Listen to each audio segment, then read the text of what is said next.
I'm Bryan Painter, columnist of the Oklahoman, and today I'm joined by Oklahoma City Public Schools Superintendent Karl Springer and Dr. Sheli McAdoo, the district's Executive Director of Secondary Reform.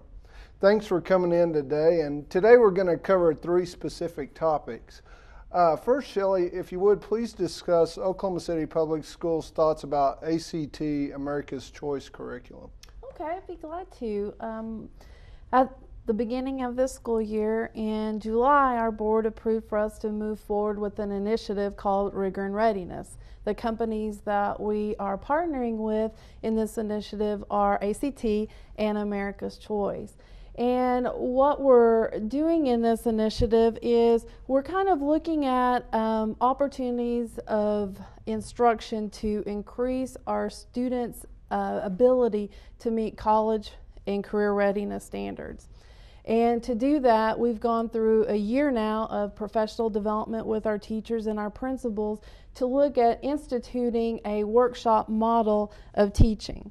We've also looked at the depth of knowledge that our students were receiving in the curriculum and have worked to increase that rigor by looking at different types of data, the Explore data, the Plan data, and the ACT data. On the other side of the scale, we're also looking at psychosocial factors that influence a student's ability to do well in school, things like motivation. And we're using an instrument to measure that called the School Readiness Inventory. And so that's a brand new, exciting instrument that we've just got to use this year. And so it's new data, and we're looking forward to that data to start rolling into our schools probably in the next week or so. And what we'll be able to do with that, it'll really inform our schools in terms of where a student is and some of those psychosocial factors that will move them along academically. So we have 16 schools in our secondary schools in our district that are participating in the initiative.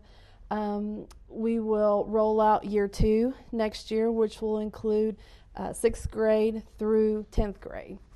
In each subsequent year, we'll roll out a new grade level until we get to seniors. Great, thanks.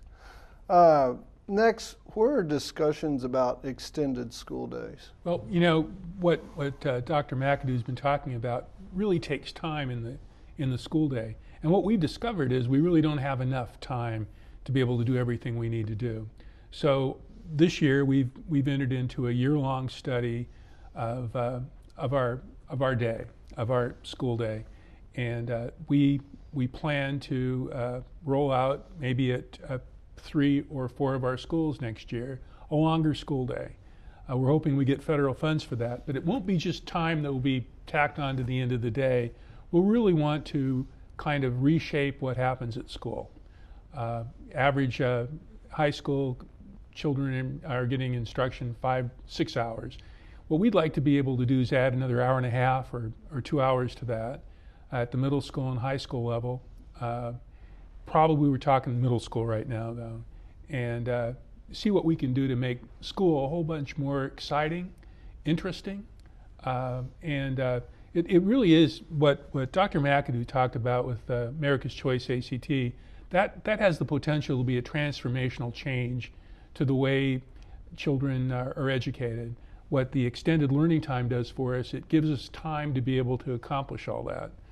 We just, we had 6 days of snow in our district. One of the really neat things that's happened to us is we've added 45 minutes to the day across the board, and the response we're getting from our teachers and administrators, and especially parents, has been nothing but positive. They really like having a little longer day. And we think we've stumbled into something that could really make a big difference for our children. Kind of served as a pilot project. It has been, yes. Yeah. It's been really a fortunate thing for us. The 6 days turned out 45 minutes a day. If everything works out and we don't get any more snow, we're probably going to actually have our school year in 2 days earlier. Wow. So we build in a couple of snow days with all this extra time. But the real benefit has been to kind of experiment with a little longer day, and it's been very exciting to see that. Good. Thank you. Finally, here's something that you have been doing for a while. If you would, please discuss the topic of combined middle high schools in Oklahoma City Public Schools. Well, I think that the planning for the maps for kids planning wanted to really see if we could do something different in Oklahoma City. And one of those things was to let middle school and high school students be in the same building. And we've had pretty good results with that. In Oklahoma City, we also have high schools that are 9 through 12. So we're still kind of in the evaluation process of that. As we go forward with the MAPS initiative, with the remodeling of all of our schools, then we probably will have grades 7 through 12 at 3 of our high schools. But this is something we're going to pay attention to and try to evaluate as we go down the road. What do you think, Doc? I think it really gives us an opportunity to run a program with a lot of continuity with those middle school students being in the same building as the high school students. And I think it also can provide an opportunity to maybe offer more of a variety of elective opportunities to the middle school students, where they may be kind of limited if they're set apart from the high school, the opportunities for foreign language and some of those. In the looking at our professional learning community, one of the questions that we ask ourselves, what are we going to do with the students who get it? And whenever you have a middle school with a high school, you're able to accelerate the learning of those middle school kids. You're in the same building. You don't have to worry about the transportation needs of the students, that they're able to jump right in and take some of those higher level classes whenever they're ready. And it really ties into all 3 topics in terms of, we really want student learning to be the constant and not necessarily the time.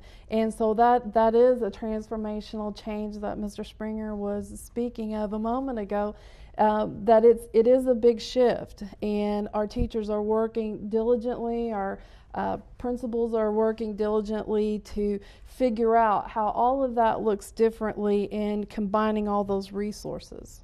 All right. Thanks very much for coming in today. I appreciate your time. Thank you.